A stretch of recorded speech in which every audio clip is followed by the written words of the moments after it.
हरे कृष्णा दंडोत प्रणाम। भगवत गीता के अध्याय 6 के श्लोक संख्या 32 के बारे में हम विचार करेंगे। ओम अज्ञान तिमिरांधस्य ज्ञानांजन शलाकया चक्षुरुन्मीलितं येन तस्मै श्री गुरुवे नमो विष्णुपादाय कृष्णप्रेष्ठाय भूतले श्रीमते भक्ति वेदांत स्वामी नाम। नमस्ते सरस्वते देवे गौरवाणी प्रचारणे निर्विशेषा शून्यवादी पाश्चात्य देशताम। जय श्री कृष्ण चैतन्य प्रभु नित्यानंद श्री अद्वैत गदाधर श्रीवासादि गौर भक्तवृंद। हरे कृष्णा कृष्णा कृष्णा हरे हरे, हरे राम राम राम हरे हरे। श्लोक संख्या 32।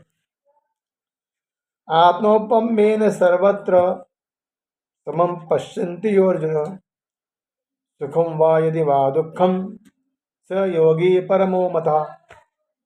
हे अर्जुन, वह पूर्ण योगी है जो अपनी तुलना में समस्त प्राणियों की उनके सुखों तथा दुखों में वास्तविक समानता का दर्शन करता है।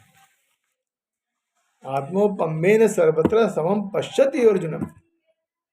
साधारण मनुष्य जैसे अपने शरीर में अपनी स्थिति देखता है,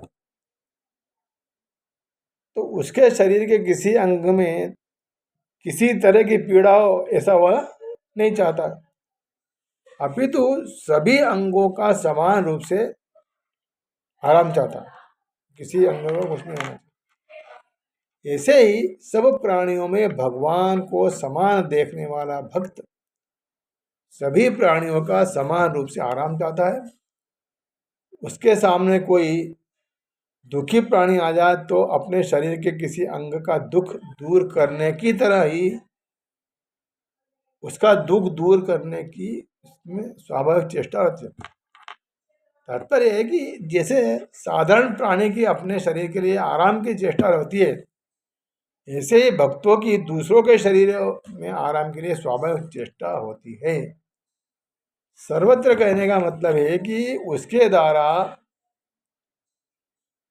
वर्ण आश्रम देश संप्रदाय आदि का भेद न रखकर सबको समान रीति से सुख पहुंचाने की स्वाभाविक चेष्टा है। ऐसे ही पशु पक्षी आदि स्थावर जंगम सभी प्राणियों को भी समान रीति से सुख पहुंचाने की चेष्टा होती है और साथ ही साथ उनका दुख दूर करने का भी स्वाभाविक उद्योग होता है। अपने शरीर के अंगों का दुख दूर करने की समान चेष्टा होने पर भी अंगों में दृष्टि भेद तो रहता है और रहना भी जरूरी है। जैसे कि हाथ का काम पैर से नहीं कर सकते, अगर हाथ को हाथ छू जाए तो हाथ धोने की जरूरत नहीं पड़ती, परंतु पैर को हाथ छू जाए तो हाथ धोना पड़ता है। ऐसे ही शास्त्र और वर्ण आश्रम की मर्यादा के अनुसार सबके सुख दुख में समान भाव रखते हुए भी स्पर्श अस्पर्श का ख्याल रखकर व्यवहार होना चाहिए। किसी के प्रति किंचित मात्र भी घृणा की संभावना ही नहीं होनी चाहिए। जैसे अपने शरीर के पवित्र अपवित्र अंगों की रक्षा करने में और उनको सुख पहुंचाने में कोई कमी न रखते हुए भी शुद्ध दृष्टि से उनमें स्पर्श अस्पर्श का भेद रखते हैं। ऐसे ही शास्त्र की मर्यादा के अनुसार संसार के सभी प्राणियों में स्पर्श और अस्पर्श का भेद मानते हुए भी भक्त के द्वारा उनका दुख दूर करने की और उनको सुख पहुंचाने की चेष्टा में कभी किंचित मात्र भी कमी नहीं आती है। तात्पर्य है कि जैसे अपने शरीर का कोई अंग अच्युत होने पर भी वह हमको अप्रिय नहीं होता, ऐसे ही शास्त्रीय मर्यादा के अनुसार कोई प्राणी अस्पृश्य होने पर भी उसमें प्रियता हितैषिता की कभी कमी नहीं होती है। सुखम वा यदि वा दुखम, अपने शरीर की उपमा से दूसरों के सुख दुख में समान रहने का तात्पर्य है कि दूसरों के शरीर के किसी अंग में पीड़ा हो जाए तो वह पीड़ा अपने शरीर में भी हो जाए, अपने को भी उस पीड़ा का अनुभव हो जाए। अगर ऐसी समता ली जाए तो अपने को दुख ही ज्यादा होगा और दुख मिटेगा भी नहीं, क्योंकि संसार में सुखी प्राणी बहुत कम है, दुखी प्राणी ज्यादा है। लगभग हर प्राणी ही दुखी है। दूसरी बात, जैसे विरक्त त्यागी महात्मा लोग रहते हैं, अपने शरीर की और अपने शरीर के अंगों में होने वाली पीड़ा की वो उपेक्षा करते हैं। ऐसे ही दूसरों के शरीरों की और उनके शरीर के अंगों में होने वाली पीड़ा की उपेक्षा हो जाए, अर्थात जैसे उन पर अपने शरीर के सुख दुख का कोई असर नहीं होता,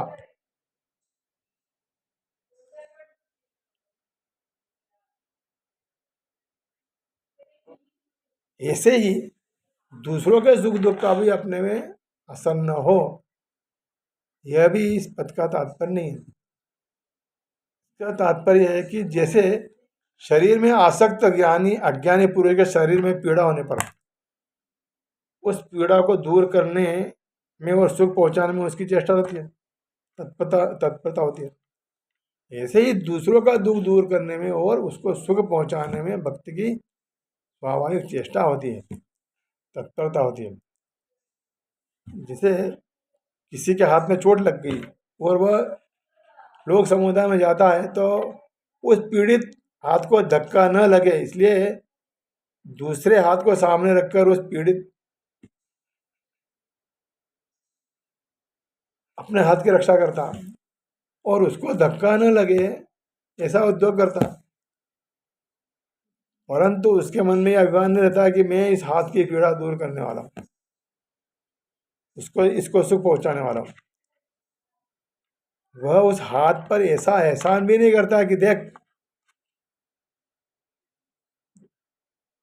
मैंने तेरी पीड़ा दूर कर दी है, और उसके लिए मैंने कितनी चेष्टा की। पीड़ा को शांत करने पर वह अपने में विशेषता का अनुभव नहीं करता। ऐसे ही भक्त के द्वारा दुखी प्राणियों को सुख पहुंचाने की चेष्टा स्वाभाविक होती है। उसके मन में यह अभिमान नहीं रहता कि मैं प्राणियों का दुख दूर कर रहा हूँ, दूसरों को सुख पहुंचा रहा हूँ। उनका दुख दूर करने की चेष्टा करने पर वे अपने में कोई विशेषता भी नहीं देखते। उनका स्वभाव ही दूसरों को सुख पहुंचाने की रहती है। भक्त के शरीर में पीड़ा होती है तो वह सह सकता है और उसके द्वारा उस पीड़ा का उपेक्षा भी हो सकती है। परंतु दूसरे के शरीर में पीड़ा हो तो उसको वह सह नहीं सकता है भक्त। कारण कि जिसकी सर्वत्र भगवत बुद्धि है, उसे भक्त के अंतःकरण में तो पीड़ा सहने की शक्ति है, पर दूसरों के अंतःकरण में पीड़ा सहने की वैसी सामर्थ्य नहीं है। अतः उनके द्वारा दूसरों के शरीरों की पीड़ा दूर करने में विशेष तत्परता होती है। जैसे इंद्र ने बिना किसी अपराध के दधीचि ऋषि का सिर काट, बाद में क्या हुआ, अश्विनी कुमारों ने उनको पुनः जिंदा कर दिया। परंतु जब इंद्र को काम पड़ा तब महर्षि दधीचि ने अपना शरीर छोड़कर उनको वज्र बनाने के लिए अपनी हड्डियां दे दी। यहाँ शंका हो सकती है कि अपने शरीर के दुख की तो उपेक्षा होती है और दूसरों के दुख की उपेक्षा नहीं होती। यह तो विषमता हो गई ना, वह समता कहाँ रही। इसका समाधान है कि वास्तव में यह विषमता समता की जनक है, समता को प्राप्त कराने वाली है। यह विषमता समता से भी ऊंचे दर्जे की चीज है।